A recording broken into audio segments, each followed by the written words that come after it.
दोस्तों आज की इस वीडियो में हम बात करने वाले हैं क्लास 10th का मैथ चैप्टर 1 के बारे में। ठीक है, तो 1 का हमने पर्सनली जो 1.1 है उसको हमने ऑलरेडी बता दिया है। तो इस वीडियो में हम पर्सनली 1.2 को बताएंगे। ठीक है, तो देखिए इस प्रश्नावली को सॉल्व करने से पहले हम इसका जो बेसिक है वो जान लेते हैं। ठीक है, क्योंकि बेसिक जो होता है, बेसिक जो कॉन्सेप्ट है वो चीज़ अगर आपको पता है तो आप इस तरह का कोई भी क्वेश्चन हो, मान लीजिए इसके अलावा भी अगर कोई भी क्वेश्चन हो उसको आप इजीली सॉल्व कर सकते हैं। ठीक है, तो चलिए क्वेश्चन को अगर सॉल्व करने से पहले बेसिक जानते हैं। तो देखिए इसमें जो सबसे पहला जानेंगे वो जानेंगे हम गुणनखंड। ठीक है, तो गुणनखंड कैसे करते हैं, मान लीजिए जैसे कि कोई भी संख्या, मान लीजिए ये दिया है आपका 46, ठीक है 64 दिया है।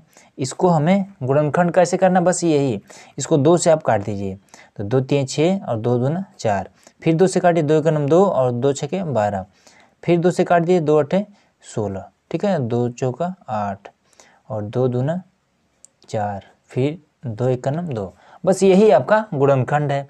ठीक है, अब इसके बाद जो दूसरा नंबर है वो पूर्णांक, तो पूर्णांक हमने एक्सरसाइज 1.1 में भी बताया था और इसमें भी जान लीजिए थोड़ा बहुत कि जो पूर्णांक होता है, पूर्णांक वो हमारा, जैसे कि यहाँ पर ये 0 है। ठीक है, अब इसके बाद से हम ये मान लीजिए इधर जाएंगे तो ये राइट साइड, ये लेफ्ट साइड है। तो इसमें क्या होता है 1 फिर 2 फिर 3, इस तरह से नंबर होते हैं। वही अगर लेफ्ट साइड में आते हैं तो ये माइनस का 1 हो जाता है, माइनस का 2, माइनस का 3। तो इससे हमारा क्या पता चलता है कि जो पूर्णांक होता है वो मतलब कि प्राकृतिक संख्या ही होते हैं, वो प्लस में हो या फिर माइनस में हो और साथ में 0। ठीक है, तो इससे हमारा क्या होता है पूर्ण संख्या, इसको हम कह सकते हैं। ठीक है, पूर्णांक मतलब कि पूर्ण संख्या हो। तो इसमें 1 2 3 ये सभी माइनस में हो या फिर प्लस में हो, ये सब पूर्णांक के अंतर्गत आते हैं। ठीक है, तो ये आपका हो गया। आइए अब अभाज्य और भाज्य जान लेते हैं। ठीक है, तो देखिए अभाज्य संख्या वो है, जैसे देखिए अभाज्य संख्या को हम कैसे पहचानेंगे, जैसे ये 7 है। ठीक है, 7 को हम किस किस से काट सकते हैं, 7 को हम केवल 1 से काट सकते हैं या फिर खुद 7 से काट सकते हैं। ठीक है, ये हमारा होता है अभाज्य। और भाज्य संख्या वही ले लें, तो मान लीजिए 8 ये हमारा भाज्य संख्या के अंतर्गत आता है। तो इसमें क्या होता है, इसको हम 2 से भी काट सकते। ठीक है, 2 चौका 8, 4 दूना 8, ठीक है, और उसके बाद से 8 एक 8, इस तरह से मतलब कि 2 से अधिक बार में ये कट रहा है, इसलिए ये हमारा क्या है भाज्य है। और ये केवल 2 ही बार में कटेगा, भाज्य संख्या हमेशा 2 ही अंक से कटेगा, या तो स्वयं 1 होगा या फिर वो स्वयं होगा। तो ये हमारा अभाज्य है। और भाज्य संख्या 2 संख्या से अधिक से जो कटे वो होता है भाज्य संख्या। ठीक है, तो बस यही चीज़ इसमें बेसिक था। और चलिए और आगे आप क्वेश्चन को देखते हैं। क्वेश्चन नंबर 1 जो कि आपको स्क्रीन पर दिखाई दे रहा होगा, क्या है कि निम्नलिखित संख्याओं को अभाज्य गुणनखंडों के गुणनफल के रूप में व्यक्त कीजिए। ठीक है, तो देखिए ये बहुत ही आसान है। इसमें आपको क्या करना है, जैसे कि हमने गुणनखंड करना सिखाया है उसी प्रकार से करेंगे। तो नंबर 1 वाला जो है वो क्या है 140। ठीक है, 140, तो इसका हमें सिंपल गुणनखंड कर देना है। तो 2 से करेंगे तो ये 7 0, फिर 2 से करेंगे तो जैसे कि 2 7 14, यहाँ पर 14 पीछे 0 ये हमने उतार दिया। उसके बाद से 7 है यहाँ पर, तो 2 3 6 हुआ। अब यहाँ पर तो 7 है, इसमें से 1 बच गया तो 0 से पहले 1 लगाएंगे। ठीक है, तो 2 5 10, ये चीज़ आ गया। उसके बाद से यहाँ पर देखेंगे पीछे 5 है तो यहाँ पर 5 ले लेंगे, तो ये 5 7 35। अब यहाँ पर 7 आ गया तो 7 1 7। ठीक है, अब इसका हमें क्या करना है गुणनखंड बताना है। तो इसका गुणनखंड क्या हो जाएगा, ये जो खंड मिले हैं यही इसका गुणनखंड होगा, 2 गुणे 2 गुणे 5 गुणे 7। ठीक है, यही इसका आंसर हो गया। आप चाहें तो इसको 2 की घात 2 भी लिख सकते हैं। ये इस तरह से आंसर हो गया। चलिए सेकंड नंबर देखते हैं। तो सेकंड नंबर में क्या है 156, इसको भी 2 से कर सकते हैं।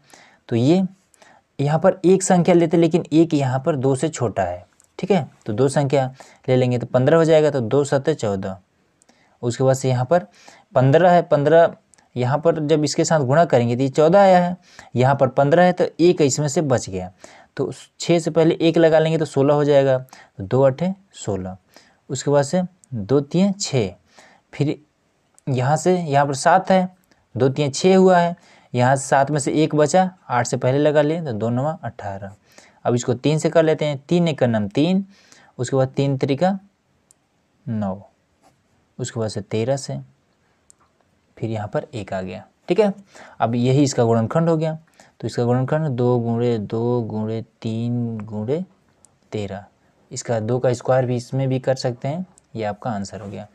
थर्ड नंबर देखते हैं। थर्ड नंबर में क्या है, 38 25। ठीक है, 38 25। तो इसमें क्या करेंगे, लास्ट में देखें 5 है तो ये 5 से कर देंगे। 5 सत्ते 35, 7 बार में 35। यहाँ पर क्या बचा 3। ठीक है, 5 का गुणा इस 7 के साथ करेंगे तो 35 होगा। यहाँ पर क्या बचा, यहाँ तो 38 है तो 38 में से 35 को जब घटाएंगे तो 3 बच जाएगा। तो 2 से पहले 3 को रखेंगे तो 32 हो जाएगा। तो 5 है क्या 30, 30 हुआ। अब 32 में से 30 को अगर जब घटाएंगे तो क्या बचेगा, 2 बचेगा। तो 2 को इस 5 से पहले रख देंगे तो 25 हो जाएगा। तो 5 बचे 25। ये इस तरह से करते हैं। ठीक है, अब इसके बाद से फिर 5 से करेंगे तो 5 का नाम 5, फिर यहाँ से 2 यहाँ पर आ गया 26 हो गया। तो इसमें से क्या करेंगे 26, 5 बचे 25, 1 बच गया तो 1 को यहाँ पर लगा देंगे तो 5 3 15, ये चीज़ हो गया। ठीक है, अब इसमें क्या करेंगे, फिर इसको हम 3 से काट सकते हैं। 3 बचे 15 और 3 एकन्नम 3, फिर 3 से करेंगे तो 3 एकन्नम 3, 3 सत्ते 21, फिर 17 से काटना पड़ेगा। ठीक है, क्योंकि 17 किसी से नहीं कटता है। तो अब इसको लिख देंगे 5 की घात 2 गुणे 3 की घात 2 गुणे 17, ये इसका हो जाएगा गुणनखंड। ठीक है, चलिए अब फोर्थ नंबर देख लेते हैं। तो फोर्थ नंबर में क्या है, 5005, 5005। तो ये भी आसान है, इसको 5 से ही करेंगे। ठीक है, क्योंकि लास्ट में 5 है। तो 5 एकन्नम 5, अब ये दोनों जीरो बच जा रहे हैं, इन दोनों जीरो को उतार देंगे। फिर 5 एकन्नम 5, ये चीज़ आ गया।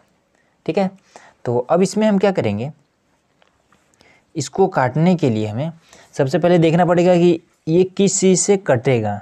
ठीक है, तो इसको हम काटेंगे 2 4 5, यहाँ 7 से कट जाएगा। ठीक है, 7 से, तो 7 एकन्नम 7, यहाँ से बचा 3। ठीक है, 10 में से 7 को घटाएंगे 3 बचेगा। 3 को आप 0 से आगे लगाइए तो 7 चौका 28, 4 बार में 28 आएगा। ठीक है, यहाँ पर 30 है, यहाँ पर 7 चौका 28, तो 30 में से 28 को जब घटाएंगे तो क्या बचेगा, 2 बच जाएगा। और 2 को आप 1 से पहले लगा दीजिए। ठीक है, तो 7 त्रिका 21, ये आ गया। अब 143, ये 11 से ही कटेगा तो 11 एकन्नम 11, तो यहाँ पर क्या बचा, 3 बच जाएगा। ठीक है, 14 में से 11 घटाएंगे 3 बचेगा। 3 को 3 से पहले लगा दीजिए, 11 3 33, तो ये आपका हो गया एक बार में। ठीक है, तो इसका गुणनखंड क्या हो जाएगा, 5 गुणे 7 गुणे 11 गुणे 13, ये इसका हो जाएगा आंसर। अब देखिए यहाँ पर हमारा 5वां नंबर में क्या है, 74 29 है। ठीक है, तो इसको हम क्या करेंगे, सबसे पहले तो इसको चेक करेंगे कि ये पूरा पूरा कैसे, किस संख्या से कट जा रहा है। ठीक है, तो सबसे पहले इसे ये 17 से कट जाएगा। तो 17 चौका 68, 4 बार में हुआ 68। ठीक है, तो इस 74 में से 68 को घटाएंगे तो 74 में से जब आप 68 को घटाएंगे तो कितना हो जाएगा, ये हो जाएगा 6। ठीक है, 6 आ जाएगा। अब इस 6 को आप इस 2 से पहले रखिए, 2 से पहले 6 62 हो जाएगा। तो उसके बाद से 17 का पहाड़ा पढ़िए कि ये 62 के बराबर या फिर 62 से थोड़ा कम आए। ठीक है, तो ये 17 या 51, तो ये 51 आ जाएगा। 3 बार में 51 आएगा। अब इसको आप इसमें से घटाइए तो ये क्या है, 1 1 11 हो गया। तो 9 से पहले 11 रखिए तो 119 हो जाएगा। ठीक है, यहाँ पर 9 रखेंगे आप तो 119 हो जाएगा यहाँ पर। तो अब 119 कैसे कटेगा, 17 सत्ते 7 बार में कट जाएगा। अब इसके बाद से देखिए अब ये वाला कैसे कटेगा, तो ये वाला 19 से कट जाएगा। ठीक है, तो 19 दूना 2 बार में 38 हो जाएगा। तो 43 में से आप 38 को घटाएंगे तो कितना बच जाएगा, ये आपका बच जाएगा 13, 13 में से 8 गया 6, 5 हो जाएगा, सॉरी ये आपका 5 हो जाएगा। तो यहाँ पर आपका 5 बच गया। ठीक है, तो 7 से पहले आप 5 लगाइए तो 57 हो जाएगा। तो 19 3 57, अब यहाँ पर 23 आ गया तो 23 से ही कटेगा। तो आपका जो गुणांक होगा 17 गुणे 19 गुणे 23, यही आपका हो जाएगा। ठीक है, अब चलिए क्वेश्चन नंबर 2 को देखते हैं। तो देखिए क्वेश्चन नंबर 2 आपको दिखाई दे रहा होगा, क्या है कि पूर्णांकों के निम्नलिखित युग्मों के HCF और LCM ज्ञात कीजिए तथा इसकी जांच कीजिए कि दो संख्याओं का गुणनफल बराबर है HCF गुणे LCM के। ठीक है, तो देखिए इसका सबसे आसान तरीका आप इसमें देखिए सबसे पहले ध्यान क्या इसमें देंगे, आप बुक में अगर देखेंगे तो यहाँ पर क्या कह रहा है कि दो संख्याओं का गुणनफल बराबर है इसके HCF गुणे LCM के। तो दो संख्या इसमें कौन कौन से हैं, ये आपका पहला संख्या, ये आपका दूसरा संख्या है।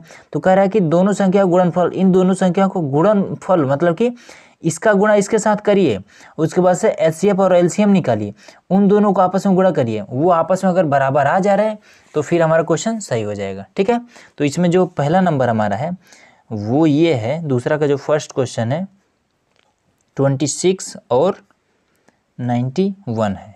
ठीक है, तो इसका सबसे पहले हम क्या करेंगे, गुणनखंड करेंगे और हमें LCM और HCF ज्ञात करेंगे इसका।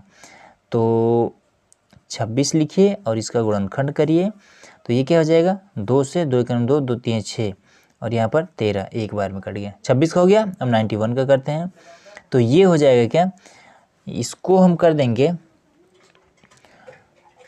3 से करेंगे तो 3 3 का 9, ये 1 बच जाएगा, तो ये कर देते हैं 7 से। ठीक है, 7 1 7 बच गया 2, 7 3 का 21, फिर ये 13 1 13। ठीक है, अब इसके जो गुणनखंड है उसको हम लिख लेंगे, यहाँ पर हम लिख लेंगे 2 गुणे 13 और फिर इसको भी लिख लेंगे 7 गुणे 13। ठीक है, तो देखिए HCF का क्या मतलब होता है, HCF बराबर और LCM बराबर। तो HCF में क्या होता है कि जो संख्या मिल रही है, जिसका जोड़ा बन रहा है उसी को लिखेंगे और जिसका जोड़ा नहीं बन रहा है उसको नहीं लिखेंगे। तो 13 का यहाँ पर जोड़ा बन रहा है तो इसका HCF क्या हो जाएगा, 13 हो जाएगा। ठीक है, HCF बराबर 13 हो जाएगा क्योंकि केवल 13 का ही जोड़ा बन रहा है। और LCM क्या होगा कि जिसका जोड़ा बनेगा उसको भी, जिसका जोड़ा नहीं बनेगा उसको भी हम रख लेंगे साथ में।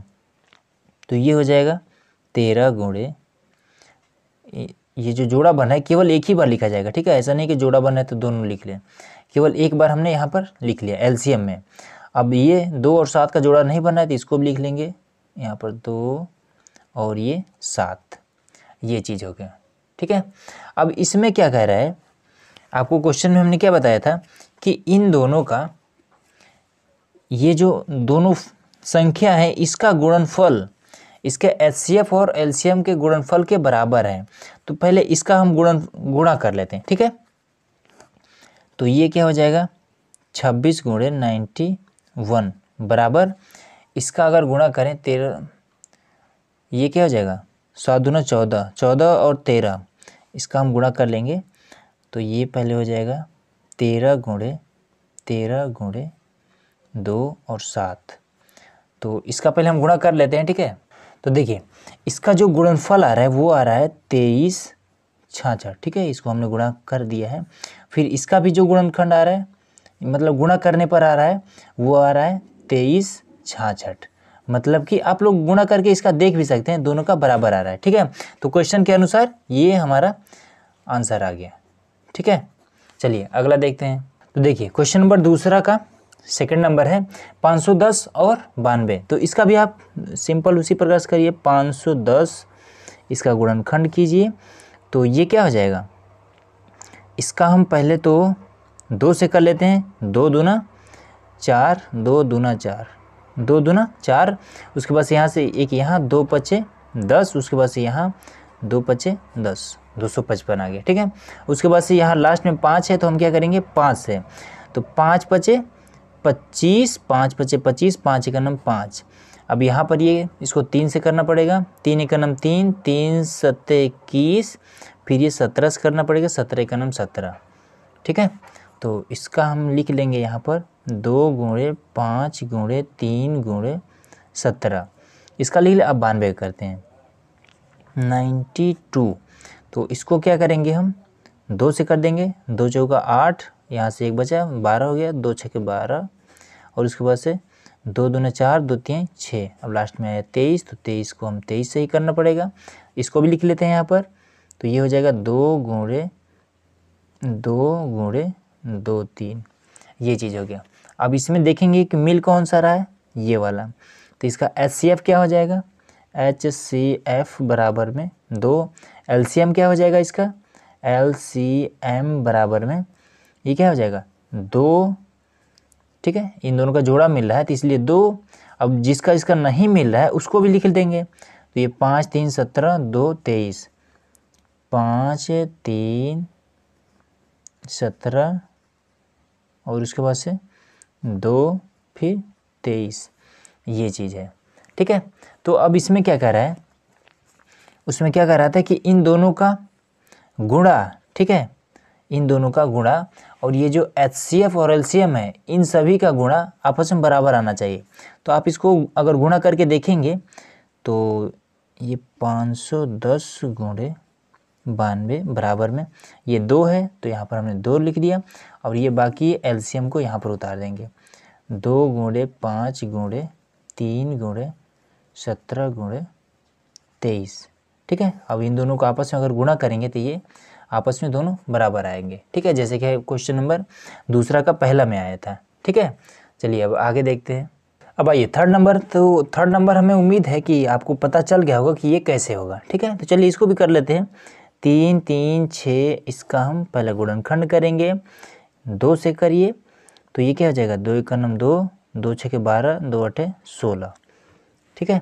अब फिर 2 से करिए, तो ये क्या हो जाएगा, 2 8 16, 2 चौका 8, फिर 2 से करिए, तो ये 2 चौका 8, 2 दूना 4, फिर 2 दूना 4, 2 1 2, फिर 3 से करिए, 3 7 21 और 7 7 1 7, ये चीज़ हो गया। अब चलिए अब 54 का कर लेते हैं, तो ये हो जाएगा पहले तो 2 दूना 4 और 2 7 14, 3 तरीका 3 9 27, 3 तरीका 9 और 3 1 3, ठीक है। अब इसके हम HCF और LCM इसमें से लिख लेंगे, HCF बराबर, अब देखेंगे इसमें जोड़ा किसका किसका बन रहा है, इसका जोड़ा बन रहा है, इसका जोड़ा बन रहा है, ठीक है। फिर यहाँ पर 3 इसका जोड़ा बन रहा है, फिर इसका और इसका ये जोड़ा बन रहा है, ठीक है। तो हम इसको लिख लेंगे, तो इसका और इसको पहले 2 को लिखेंगे, 2 गुणे 2, फिर 3 का जोड़ा बन रहा है, तो 3 गुणे 3, ठीक है। ये हमने HCF लिख लिया। अब किसी का तो जोड़ा बन नहीं रहा है, चलिए ठीक है। अब LCM लिख लेते हैं, LCM बराबर में ये क्या हो जाएगा, पहले तो इसको उतार लेते हैं, 2 गुणे 2 गुणे 3 गुणे 3, तो ये चीज़ हो गया। अब इसके अलावा जो जो जोड़ा नहीं बन रहा है उसको उतार लेते हैं, 7 और ये 2, इन्हीं का जोड़ा नहीं बन रहा है, तो 7 और 2, बस ये हो गया, ठीक है। तो अब आपको इसमें बताना क्या है कि ये जो दोनों संख्या हैं इसका गुणनफल बराबर है HCF के गुणनफल के, ठीक है। तो ये इस तरह से लिख दीजिएगा, 3 3 6 गुणे 54 और बराबर में इन सभी को आप गुणा कर दीजिएगा, ठीक है। तो 2 दूना 4 3 12, 2 दूना 4 3 12, 12 3 36, तो ये 36 गुणे ये भी इतना 36 हो जाएगा, 36 गुणे 7 दूना 14 14, अब इसका आप गुणा कर दीजिए, इसका आंसर आ जाएगा, ठीक है। इसके आंसर के जितना इसका गुणा आएगा, ठीक है, इसको गुणा करने पर जितना मान आएगा उसी उतना ही मान इसको गुणा करने पर आएगा, ठीक है। चलिए अब क्वेश्चन नंबर 3 को देखते हैं। ये क्वेश्चन नंबर 3 में क्या दिया है कि अभाज्य गुणनखंड विधि द्वारा निम्नलिखित पूर्णांकों के HCF और LCM ज्ञात करिए, ठीक है। तो इसमें देखिए ये भी बहुत ही आसान है। तो इसमें जो हमारा क्वेश्चन नंबर 1 है वो क्या दिया है, 12 15 और 21, तो 12 का निकालिए आप, ठीक है, फिर 15 का आप निकाल लीजिए और फिर 21 का आप निकाल लीजिए, ठीक है। तो ये क्या हो जाएगा, 2 6 12, फिर 2 3 6, 3 1 3, ये हो गया। अब उसके बाद से फिर इसमें करेंगे तो 3 5 15, 5 1 5, फिर इसमें करेंगे तो 3 7 21 और फिर 7 1 7, ये हो जाएगा। ठीक है, तो इससे वाले को लिख लेंगे। इसमें हमें एचसीएफ और एलसीएम बताना है। तो ये पहला वाला क्या हो जाएगा, 2 गुणे 2 गुणे 3। फिर दूसरा वाला क्या हो जाएगा, 3 गुणे 5। फिर तीसरा वाला 3 गुणे 7। ये चीज़ हो जाएगा। ठीक है, तो इसमें देखेंगे कि तीनों में कौन सा मिल रहा है, ये वाला मिल रहा है, ये वाला मिल रहा है और ये वाला मिल रहा है। मतलब कि HCF क्या होगा, जिसका जोड़ा बन रहा होगा। ठीक है, तो ये HCF बराबर जिसमें तीनों, इसमें भी 3, इसमें भी 3 और इसमें भी 3, तो ये 3 हो जाएगा। ठीक है, अब इसमें LCM हो जाएगा क्या, LCM, तो ये 3 3 3, तो इसको पहले हम लिख लेंगे। अब इसके बाद से 2 2 फिर 5 और 7, 2 गुणे 2 गुणे 5 गुणे 7, ये चीज़ हो जाएगा। ठीक है, अब कुछ लोग सोच रहे होंगे कि इसमें हमें जोड़ा जोड़ा लेना है, तो देखिए जोड़ा नहीं लेना है। क्यों, क्योंकि इसमें 3 संख्याएं दी गई। ठीक है, 1 12 15 और 21, ये तीनों अलग अलग थी। ठीक है, तो इसलिए हमने इसका अलग अलग, इसका हम गुणनखंड किए हैं। ठीक है, तो जब अलग अलग गुणनखंड करेंगे तो जोड़ा भी तो अलग अलग ही होगा। तो इसमें, इसमें और इसमें, इसलिए हम क्या करेंगे, 3 जोड़ा लेंगे। ठीक है, अब इसका तो जोड़ा ही नहीं बन रहा है, अगर 2 1 कहीं और होता तो फिर हम इसका भी बना सकते थे। ठीक है, तो चलिए अब इसको हम क्या करिए, गुणा कर लीजिए। तो ये 3 दूना 6, दूना 12, 5 60, 6 7 6 42, 420 हो जाएगा। ये इसका हो जाएगा आंसर। तो चलिए सेकंड नंबर देख लेते हैं। तो सेकंड नंबर में क्या है, 17 23 और 19। 17, इसका भी करना पड़ेगा, 23 और 19। ठीक है, तो ये देखिए ये कटने वाला है, ये नहीं है। 17 एक नम 17, 23 एक नम 23, 19 एक नम 19। ठीक है, तो इसका जो HCF होगा वो 1 हो जाएगा। क्यों, इसमें भी 1 है, इसमें भी 1 है, इसमें भी 1 है, तो 1 तीनों मिल रहा है तो 1 हो जाएगा। LCM में क्या हो जाएगा, इस सभी को गुणा कर देंगे आपस में, 17 गुणे 19 गुणे 23। ठीक है, तो इसको अगर आप गुणा करेंगे तो ये कितना आ जाएगा, जितना भी आ जाएगा वो आपका आंसर हो जाएगा। ठीक है, चलिए अब इसका हम थर्ड नंबर देख लेते हैं। थर्ड नंबर में क्या है, 8 9 25। 8 का भी करेंगे, 9 का भी करेंगे, 25 का भी करेंगे। ठीक है, तो ये 2 बार में 2 चौका 8 और 2 दूना 4, 2 एक नम 2, फिर ये 3 तरीका 9, 3 एक नम 3, 5 से करेंगे इसको, 5 बचे 25, 5 एक नम 5। तो अब इसको उतार देंगे, 2 गुणे 2 गुणे 2, फिर इसको कर देंगे 3 गुणे 3, फिर इसको कर देंगे 5 गुणे 5। अब इसमें आप क्या देखेंगे कि यहाँ पर 2 3 बार आया है। ठीक है, 2 यहाँ पर 3 बार आया है और संख्या कितने, 1 2 3, 3 संख्याएं थी, 3 3 का जोड़ा हमने बनाया। ठीक है, तो अब इसमें हमारा क्या हो जाएगा, HCF बराबर 2 और LCM बराबर में ये 2 तो रहेगा ही, और साथ में जिसका जोड़ा नहीं बन रहा है, मतलब कि इसमें 3 3 का जोड़ा बनाना पड़ेगा। तो ये 3 3 5 5, 3 गुणे 3 गुणे 5 गुणे 5, ये चीज़, और इसको हम जोड़ के मतलब गुणा करके लिख देंगे और यही हमारा आंसर आ जाएगा। ठीक है, चौथा नंबर देखते हैं। अब देखिए चौथा नंबर अगर हम देखेंगे तो इसमें क्या कह रहा है कि HCF, उसके बाद से ब्रैकेट में 306, 557 बराबर में 9। मतलब कि ये जो 306 और 557 है, इसको जब इसने सॉल्व किया है तो इसका HCF 9 आया है। तो वही कह रहा है कि जब इसका हम LCM कितना आएगा। ठीक है, तो देखिए इसमें हम क्या करेंगे, सिंपल हमें 306 इसका हमें गुणनखंड निकालना है, फिर दूसरा वाला क्या है 657, इसका हमें गुणनखंड निकाल देना है। तो चलिए पहले इसको कर लेते हैं, 2 बार में 2 का नाम 2, 2 5 10 और उसके बाद से 2 3 6, और फिर इसको अगर करेंगे तो ये कितना आ जाएगा, ये आ जाएगा आपका 3 बार में, 3 5 15, 3 एक नाम 3, फिर इसको करेंगे 3 से तो 3 एक नाम 3, यहाँ पर बचा 2, 2 को यहाँ करें, 3 7 21। अब इसको 17 से काट लेंगे, 17 एक नाम 17। अब ये वाला करेंगे तो तो इसका क्या हो जाएगा, 3 से करेंगे तो हो जाएगा, 3 दूना 6, उसके बाद से 3 का 3, हाँ 3 से हो जाएगा, 3 से 3 दूना 6, और यहाँ पर 3 एक नम 3, 5 में से 3 घटाएंगे 2 बचेगा, 2 को 7 से पहले रखेंगे 27 हो गया, 3 नंबर 27। ठीक है, अब इसके बाद से अब यहाँ पर क्या करेंगे, तो ये 3 से हो जाएगा, 3 सत्ते 21, 3 त्रिका 9। फिर अब इसको करेंगे तो ये कितने से कट जाएगा, ये आपका, अब देखिए यहाँ पर जो 73 है, ठीक है, 73 को हमने काटा, बट ये 73 से ही कटेगा, ठीक है, और किसी से नहीं कटेगा। तो इसमें क्या है, इसमें क्या कह रहा है, आप अगर बुक में देखेंगे तो इसमें कह रहा है कि HCF, इसका जो HCF है वो 9 आ रहा है, तो हमें बताना है कि इसका LCM कितना आएगा। तो देखिए इसका हम अगर HCF देखेंगे, HCF कैसे देखेंगे, जिसका इसका जोड़ा बन रहा है, संख्या कितने हैं, 1 और 2, 2 संख्या है, तो मतलब कि 2 2 का जोड़ा चाहिए। तो यहाँ पर 1 बार बन जा रहा है और यहाँ पर 1 बार बन जा रहा है, मतलब कि HCF बराबर में 3 और फिर यहाँ वाला एक 3, मतलब कि 9। ये चीज़ तो हमारा राइट है कि इतना आ जा रहा है। अब इसका कह रहा है कि आप LCM बताइए, LCM। तो LCM क्या करना है, सिंपल वही काम कर देना है, जिसका जोड़ा बना है उसको भी लिखेंगे, जिसका जोड़ा नहीं बना है उसको भी लिखेंगे।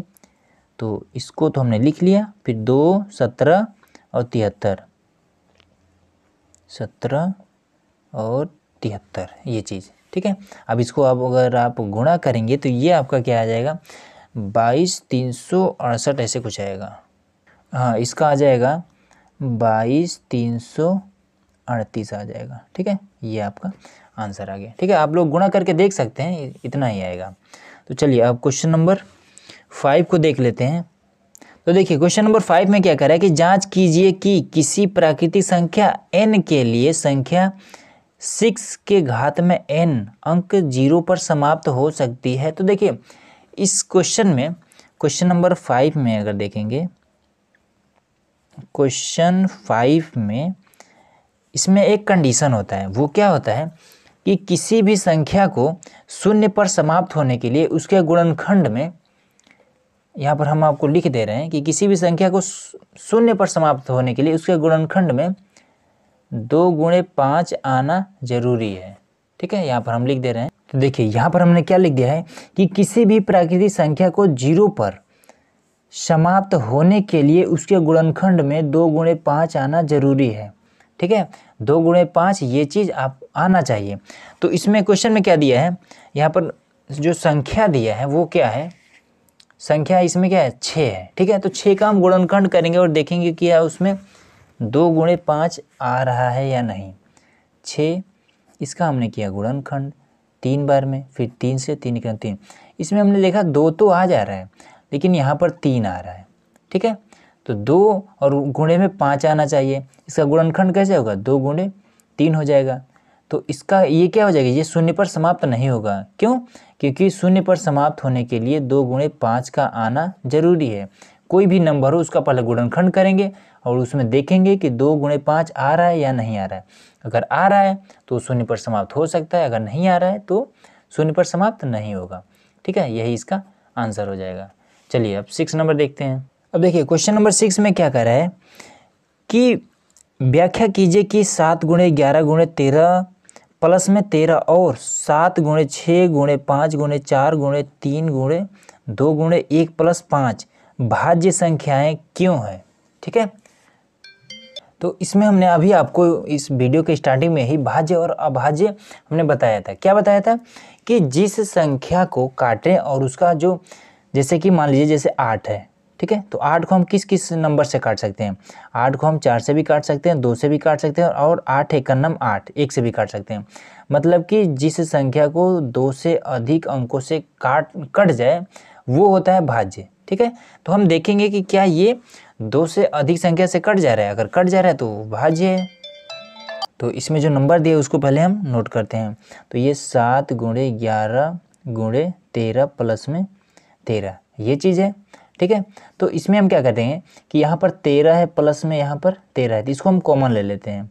तो ये हमारा 13 कॉमन हुआ, तो 7 गुणे 11 और उसके बाद से प्लस में यहाँ पर क्या बचा 1, ये चीज़ बचा, ठीक है। तो यहाँ पर क्या मिला हमें 13, इसका जो गुणांक 1 मिला वो 13 मिल गया।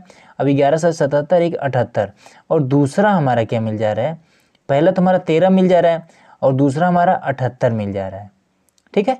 तो ये दोनों संख्याओं से हम क्या कर सकते हैं, इसको हम काट सकते हैं, ठीक है, ये दो। और उसके बाद से हमें एक से भी, एक तो आपको पता ही होगा, एक से हम किसी भी संख्या को काट सकते हैं, मतलब कि इसका जो गुणांक है, मतलब कि इसको जो विभाजित करने वाली संख्या है वो 3 संख्याएं हो जा रही हैं, ठीक है। तो इसलिए हम क्या कर सकते हैं, इसको कह सकते हैं कि ये एक भाज्य संख्या है, ठीक है। इसी तरह से इसका अगला भी है, तो उसको भी देखते हैं। तो वो संख्या क्या है उसको हम यहाँ पर नोट कर दे रहे हैं, 7 × 6 × 5 × 4 × 3 × 2 × 1 और प्लस का 5, ठीक है, ये चीज़ है। तो इसमें हम क्या करते हैं, 5 को हम कॉमन कर सकते हैं, तो 5 को इधर हमने कॉमन कर लिया, तो ये 7 × 6 × 4 × 3 × 2 और यहाँ पर × 1 और प्लस का, अब यहाँ से ये 5 कॉमन हो गया तो 1 बचा। तो एक चीज़ तो हमें यहाँ पर ये 5 मिल गया। अब क्या करेंगे कि इन सभी को गुणा करके 1 को इसमें जोड़ लेंगे, ठीक है। तो जब गुणा करेंगे तो ये आपको मिल जाएगा और जोड़ेंगे तो 1008 और 1 जोड़ेंगे तो 1009 मिल जाएगा, ठीक है। 1 0 और 9, ये आपका इतना मिलेगा, मतलब कि ये एक संख्या, ये दूसरा संख्या और एक और इसका मिल जाएगा, ठीक है। तो इस तरह से आप हमारा ये विभाजित करने के लिए 3 संख्याएं मिल जा रही हैं, ठीक है, 5 और 1009 और 1, तो इसलिए ये भाज्य है, ठीक है, क्योंकि 3 संख्याओं से इसको हम विभाजित कर सकते हैं, इसलिए ये भाज्य है। तो चलिए अब यही इसका आंसर हो जाएगा। चलिए अगला देखते हैं। क्वेश्चन नंबर 7 में क्या दिया है कि किसी खेल के मैदान के चारों ओर एक वृत्ताकार पथ है, इस मैदान का एक चक्कर लगाने में सोनिया को 18 मिनट लगते हैं, जबकि इसी मैदान का एक चक्कर लगाने में रवि को 12 मिनट लगते हैं। मान लीजिए कि वे दोनों एक ही स्थान और एक ही समय पर चलना प्रारंभ करके एक ही दिशा में चलते हैं, तो कितने समय बाद वे अपनी प्रारंभिक स्थान पर मिलेंगे, ठीक है। तो इसमें देखिए सबसे पहले जब बात आ रही है यहाँ पर क्या कर रहे हैं, कितने समय बाद वे पुनः अपनी प्रारंभिक स्थान पर मिलेंगे। तो इसके लिए आप देखिए सबसे पहले क्या करिए कि इसका जो समय दिया गया है इन दोनों का आप गुणनखंड करिए, ठीक है। तो 18 मिनट का गुणनखंड करेंगे फिर 12 मिनट का, ठीक है। तो ये हो जाएगा क्या, 2 9 18, उसके बाद से 3 से 3 3 9, फिर 3 3 1 3, फिर यहाँ पर 2 6 12, फिर 2 3 6, फिर 3 1 3, ये चीज़ हो गया। अब देखिए अब यहाँ पर हम क्या करेंगे कि एलसीएम लेंगे या फिर एचसीएफ लेंगे, ये चीज़ मेन चीज़ है। तो देखिए जब दोनों अपनी प्रारंभिक स्थिति से और अंतिम स्थिति पर दोनों जब साथ में मिलेंगे, ठीक है, मतलब कि देखिए अब यहाँ पर ये इतना करने के बाद आप देखिए इसको इस तरह समझिए, जैसे कि मान लीजिए ये सोनिया का लगने वाला समय है और ये वाला पूरा रवि का लगने वाला समय है, ठीक है। तो हम क्या करेंगे, ये कह रहा है कि जब अपनी पुनः प्रारंभिक स्थान पर मिलेंगे तो कितने समय बाद मिलेंगे, ठीक है। तो ये चीज़ जानने के लिए जो रवि का समय है और जो सोनिया का समय है, इन दोनों के समय को आप आपस में गुणा कर दीजिए और आपका आंसर आ जाएगा, ठीक है। तो क्या ये वाला 2 × 3 × 3। अब एक चीज़ और है इसमें कि इसका हमें इसमें जोड़ा बन रहा है, ठीक है, और गुणनखंड करते समय जब जोड़ा बने तो उसको हम एक ही बार लिखते हैं और यहाँ पर 2 का जोड़ा बन रहा है, तो ये 2 और 3, 2 3 हो गया, फिर यहाँ पर ये वाला 3 फिर ये 2 2 3 6 और 2 3 6 और 6 6 36, तो ये हो जाएगा 36 मिनट, ठीक है, और यही आपका आंसर आ गया। तो दोस्तों आज के वीडियो में बस इतना ही। तो चलिए मिलते हैं इसके अगले एक्सरसाइज में। तो आज का ये वीडियो आप लोग कैसा लगा हमें कमेंट बॉक्स में जरूर बताइए। अगर आप चैनल पर नए हैं तो सब्सक्राइब जरूर करिएगा। वीडियो देखने के लिए बहुत बहुत धन्यवाद।